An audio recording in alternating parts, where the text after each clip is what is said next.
And our next exciting talk is from Professor Susan Lawrence. And this is a change of track and equally as exciting. So Susan's going to talk to us about what has the gold rush got to do with water management. Thanks, Sue. Thanks, Miranda. Thank you to the organisers of this event. I think it's great to see La Trobe really recognising the research that its staff are doing. And yeah, unfortunately, my research has nothing to do with curing cancer, so I feel a little bit small now. But it is, I hope, giving us some insight into how we can live more sustainably in this precious country that we inhabit. So the question in the title there, what does the gold rush have to do with water management? The answer is quite a lot, actually. This paper presents the results of a 4-year study into the role of water in gold mining in the Australian colony of Victoria during the 19th century. And I should here acknowledge that I'm also part of a larger team, and I've got the full list at the end.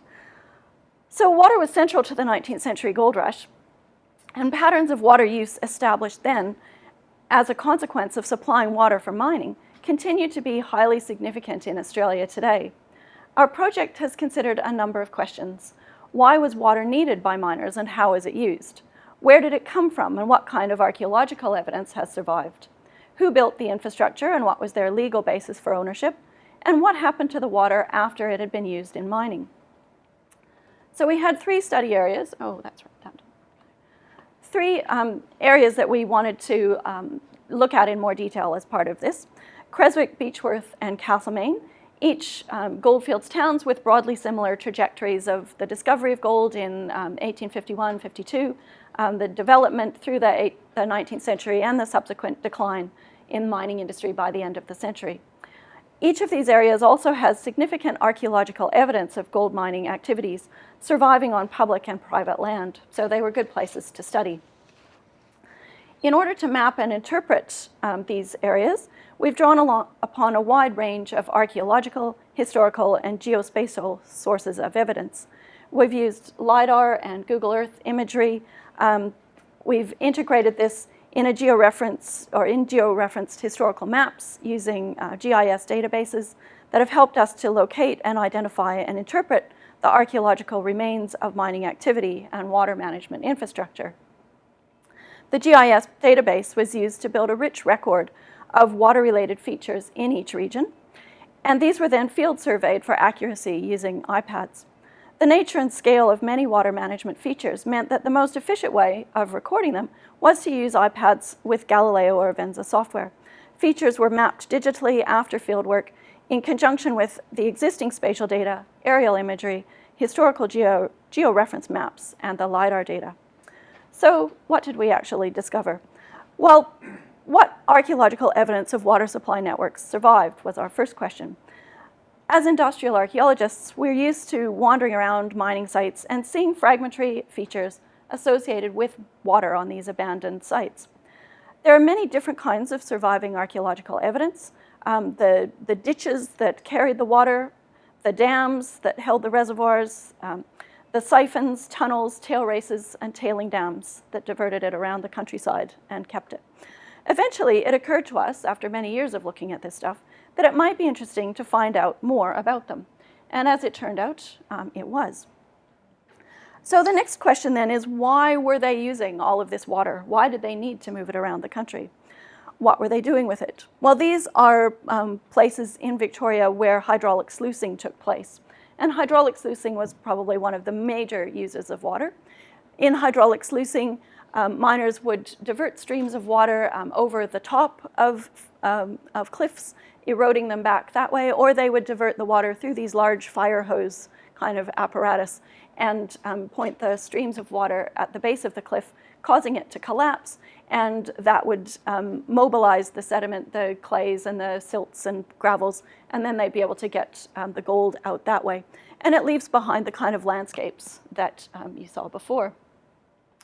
But they weren't just doing hydraulic sluicing, they were also doing dredging, where they had these great big floating factories, basically, that sat on their own pond of water and dredged the surrounding sediments and put them through the machine that way. So they used it for dredging. They also used water as a source of power to power the stamp batteries and the other machines that were used in the mining industry. So places like the Forest Creek Gold Mining Company at Castlemaine built the largest water wheel in the Southern Hemisphere in order to use water power in their operations. So lots of different things that miners were using water for, and they were using substantial quantities of water. That was one of our surprising discoveries. At Bendigo, they were using more than 67 million litres of water each day in the 1850s. Miners around Beechworth were licensed to divert and distribute almost 80 million gallons, or 360 megalitres of water each day in the mid-1880s, and that's more than most towns used. Quartz mining required large quantities as well. The Port Phillip Company near Clunes was using 1 million gallons a day, 2 Olympic swimming pools, just in its stamp batteries and crushing operations. So that's what they were doing with it.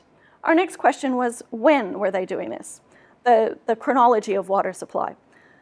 Mining entrepreneurs quickly realized that there was money to be made by supplying water as well as by working the gold, and they began to build the infrastructure needed to do so.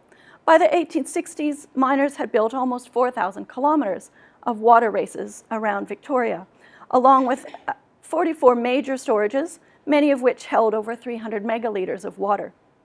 And that was all done by private investment. This was not government-funded projects. This is before the Colaban scheme. It's all private investment. We've investigated the networks at Beechworth, Castlemaine, and at Creswick, which is the one that's up there at the moment. So this is a significant private investment in this infrastructure. And also significantly, it influenced the flow of water across much of Victoria. As much as 75% of Victoria's river systems had mining around in them somewhere, up in the headwaters often, but in other parts as well. And if you think of all of those earlier slides about the environmental impact of mining and the amount of water that's being diverted, and multiply that across the entire colony, that's a lot of things that are going on. So the scale of water infrastructure built by miners and the technical challenges that they faced meant that participation in the business of supplying water for mining required major investment by individuals and groups with access to substantial capital. This is also something that was a new discovery. This kind of mining has tended to be seen as a sort of small person's enterprise, but actually it required a lot of capital investment. Some examples of this would be the expenses of companies at Creswick in the late 1850s that employed large numbers of Chinese men at £50 a mile to construct their race for 14 miles. Other companies spent $12,000, $13,000, or pounds rather, on constructing their infrastructure systems. So it's a major investment at the time. Of course, the reason they did that was because there was money to be made. So they were able to earn between 50 and 80 pounds per day at Beechworth in the early 1850s. When they sold the water licenses, they also were worth thousands and thousands of pounds. So it was a very lucrative business to be in. Well, that raises the question, how is it that these individuals can be selling water? The legal basis for controlling water needed urgent attention by the late 1850s. Prior to the gold rush, colonists in Victoria used water under a traditional English riparian water law principle, where property owners alongside streams enjoyed the right of access to water. Pastoralists used this very effectively to secure access to water sources by centering their sheep and cattle properties around creeks and water holes.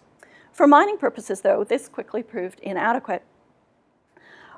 Over the 15 years following the discovery of gold in 1851, miners and legislators developed a whole new set of laws, customs, and regulations that established water as a commodity that could be extracted and owned and sold for a profit. Throughout this period, water rights were vigorously contested in the courts, but also in violent confrontations on the streets. The compromise reached in Victoria recognized the public ownership of water and water courses, but enabled individuals to obtain control of water through licenses and water rights. This not only gave miners certainty, but also established the more significant principle of ownership of water by the state and centralized control for the collective good. The significance of this became apparent in the following decades when the government passed new laws relating to irrigation in order to complete the process of nationalizing the ownership of Victoria's surface water and watercourses. And this was a principle that was soon extended and enacted in all the other Australian colonies as well. So what were the consequences? Well, water used for mining purposes, as we know today, quickly becomes polluted with sediment and chemicals, especially mercury. So dealing with this mining waste, or the sludge problem, occupied considerable public attention for over 50 years. All branches of mining were involved because they all presented generated lots of sludge.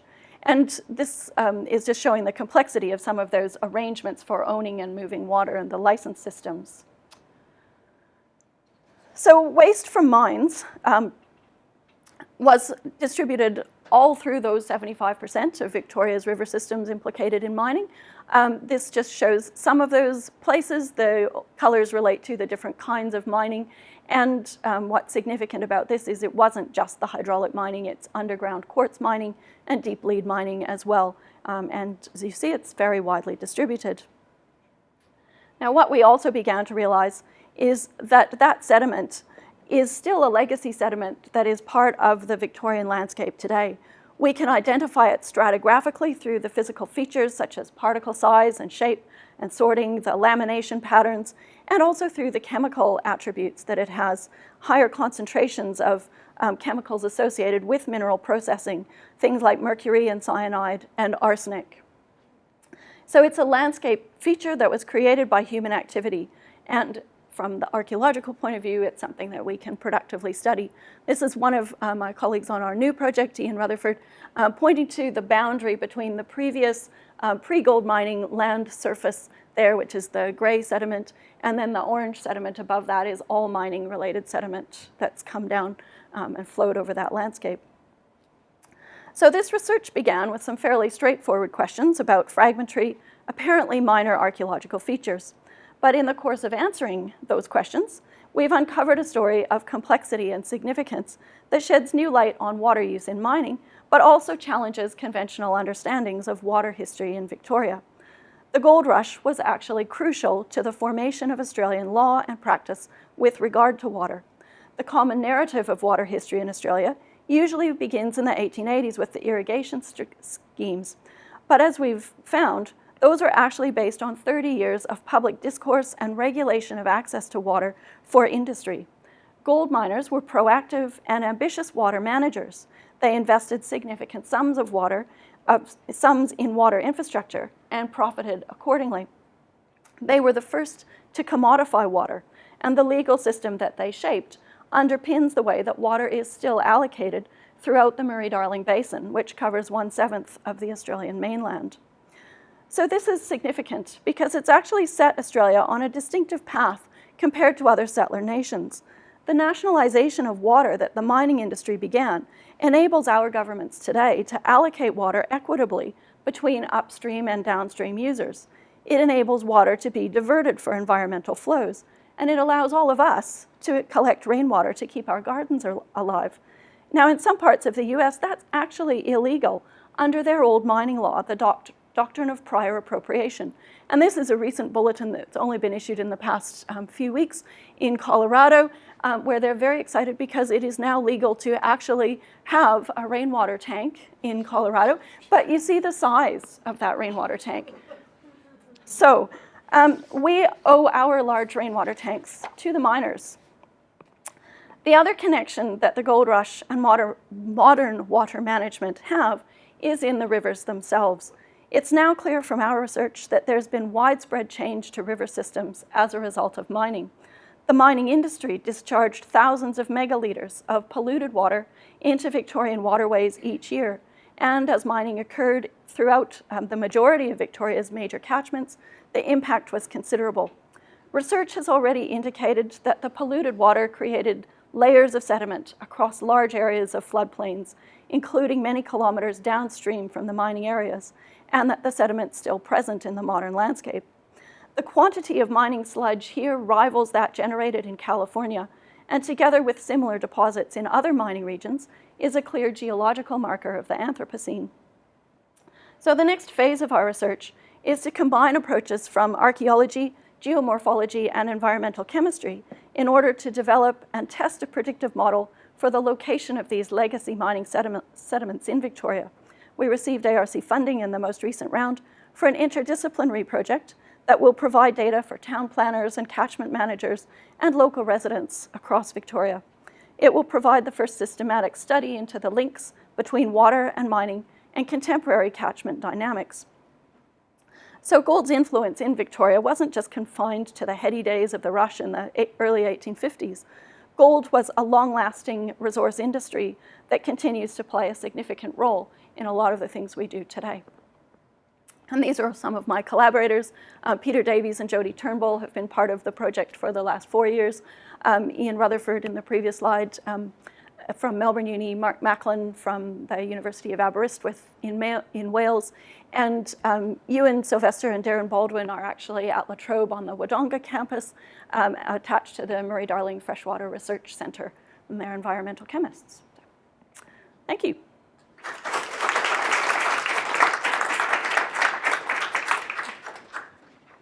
Well, thank you so much, Susan, for a fascinating talk. I had absolutely no idea about that history. It's just amazing to hear about it. Questions or discussion? Susan, about this? Thank you, lovely talk. I was wondering, so what do you see the outcomes of this research leading to? Do you see it influencing policy down the track, or will it cause, some cleanup of contaminated sites and stuff like that? Where do you see it going? Yep. Probably not cleanup, because in a lot of ways these areas have actually reached some sort of stability, steady state now, and cleaning them up will cause more problems than leaving them as they are. But the improved knowledge means that planners, in goldfields areas can apply better processes when they're doing housing developments and things like that. Catchment managers as well.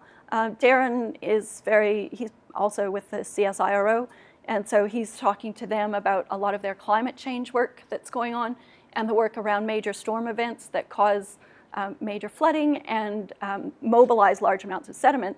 So by knowing that some of that sediment is likely to contain some of these contaminants, that helps to plan for those events as well. So there's that stuff. It's also feeding into cultural heritage management areas and some of the things that Aboriginal Affairs Victoria does when they're looking at Aboriginal sites. They especially target waterways because that's where Aboriginal people in the past used to have a lot of activity. And we're saying, well, those landscapes don't look like they would in the past, so you need to be aware of that. So there's quite a few different areas where there are policy implications that we're working with different agencies about, yeah. And how will you make the data available? The data itself will be in lots of different formats. We're still early stages in this one, but we're trying to get a postgraduate scholarship with Aboriginal Affairs Victoria so that we'll have somebody in there who will actually be using the data in their GIS layers. Having GIS layers available for town planners would be a very important part of it, yeah.